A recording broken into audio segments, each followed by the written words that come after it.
দীর্ঘ ৪ মাস যুক্তরাজ্যের লন্ডনে চিকিৎসা শেষে আজ দেশে ফিরেছেন বিএনপি চেয়ারপারসন খালেদা জিয়া। তার সঙ্গে এসেছেন 2 পুত্রবধূ। সাবেক প্রধানমন্ত্রীকে স্বাগত জানাতে কেন্দ্রীয় নেতাদের পাশাপাশি দেশের বিভিন্ন স্থান থেকে নেতাকর্মীরা জড়ো হন। বিএনপি বলছে, খালেদা জিয়ার ফেরা দেশের গণতন্ত্রে উত্তরণের পথ সহজ করবে।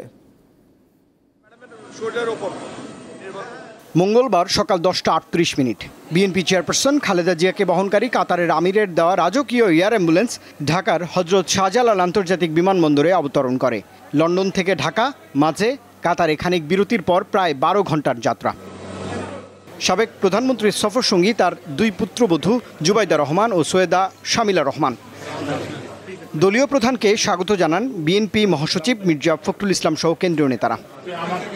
বিমানবন্দরে কিছু সময় দলের শীর্ষ নেতাদের সাথে কুশল বিনিময় করেন খালেদা জিয়া। পরে নেতাকর্মীদের অপেক্ষার অবসান। বিএনপি চেয়ারপারসনের গাড়ি বহর বিমানবন্দর থেকে গুলশানের বাসভবন ফিরোজার উদ্দেশ্যে যাত্রা করে। পথে যাতে ভিড়ের কারণে কোনো ধরনের বিশৃঙ্খলা না ঘটে সেজন্য আইন শৃঙ্খলা রক্ষাকারী বাহিনী সতর্ক অবস্থায় ছিল। সাবেক এই প্রধানমন্ত্রীর দেশে ফেরা গণতন্ত্রের জন্য সুখবর বলে মনে করেন বিএনপি মহাসচিব।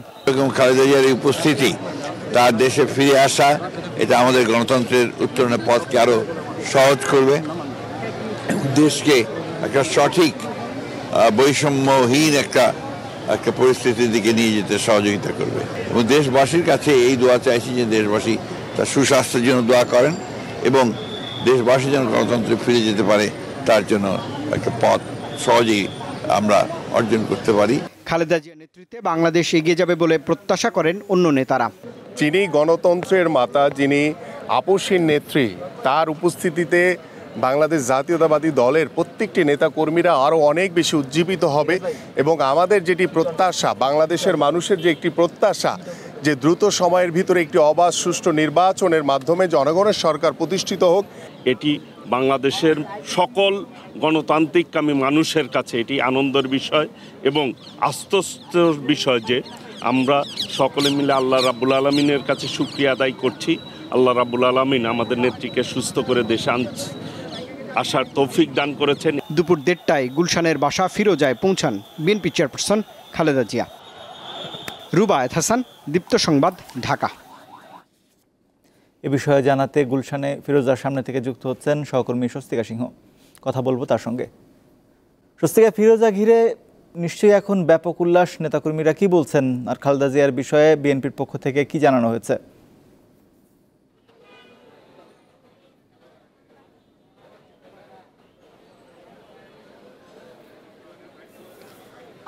নেতাকর্মীদের যে উচ্ছ্বাস, সেই উচ্ছ্বাস কিন্তু এখনও ফিরোজার সামনে রয়েছে। আমি যদি একটু দেখানোর চেষ্টা করি, হাজারো হাজারো নেতাকর্মীরা কিন্তু এখনও ফিরোজার সামনে অবস্থান করছেন, কারণ আইন শৃঙ্খলার যে বেষ্টনী, সেই বেষ্টনী কিন্তু এই খালেদা জিয়া প্রবেশ করার কিছু সময় পরই কিন্তু এটি ঠিক নেতাকর্মীদের উচ্ছ্বাসের কারণে আসলে সেটি তখন তার বাঁধটি ভেঙে গিয়েছে এবং উনি আসলে ভেতরে প্রবেশ করার বেশ কিছু সময় পরে আমরা দেখেছি যে স্থায়ী কমিটির সদস্যবৃন্দরা ভেতরে প্রবেশ করেছেন। তারপর আসলে কিছু সময় পরে কিন্তু ওনার যিনি ব্যক্তিগত চিকিৎসক, উনি কিন্তু এসে আনুষ্ঠানিকভাবে তার যে সফর এবং তার যে চিকিৎসা সেই বিষয়টি কিন্তু জানিয়েছেন এবং তিনি কিন্তু জানিয়েছেন যে খালেদা জিয়া এখন অনেকটা সুস্থ রয়েছেন এবং মানসিকভাবে অনেক স্টেবল রয়েছেন, উনি এটি জানিয়েছেন। আমার পাশাপাশি কিন্তু তিনি জানিয়েছেন যে খালেদা জিয়া দেশে আগমনের যে সহযোগিতা আইন শৃঙ্খলা বাহিনীর পাশাপাশি অন্তর্বর্তীকালীন সরকার করেছে, এই বিষয়ে কিন্তু তিনি বিএনপির পক্ষ থেকে কিন্তু ধন্যবাদ জানিয়েছেন এই সহযোগিতা করার জন্য। পাশাপাশি কিন্তু উনি জানিয়েছেন যে দীর্ঘ 4 মাস পর খালেদা জিয়া যেমন দেশে ফিরেছেন, সেরকম নেতাকর্মীদেরও চাওয়া রয়েছে যে আগামীর বাংলাদেশ খালেদা জিয়ার দিক নির্দেশনায় এগিয়ে যাবে, নেতাকর্মীরা তার দিক নির্দেশনায় এগিয়ে যাবে। আবার নেতাকর্মীদেরও প্রশ্ন, আসলে মা ছেলের একসাথে ফেরার কথা ছিল, সেখানে মা ফিরেছেন, ছেলে এখনো ফেরেন নাই। তো এই বিষয়টি কিন্তু উনি পরিষ্কার করে আসলে বলেছেন যে বিএনপিকে নেতৃত্ব শূন্য করার চেষ্টা অনেক আগে অনেকবার হয়েছে এবং সেই সুযোগটি কিন্তু আর থাকছে না।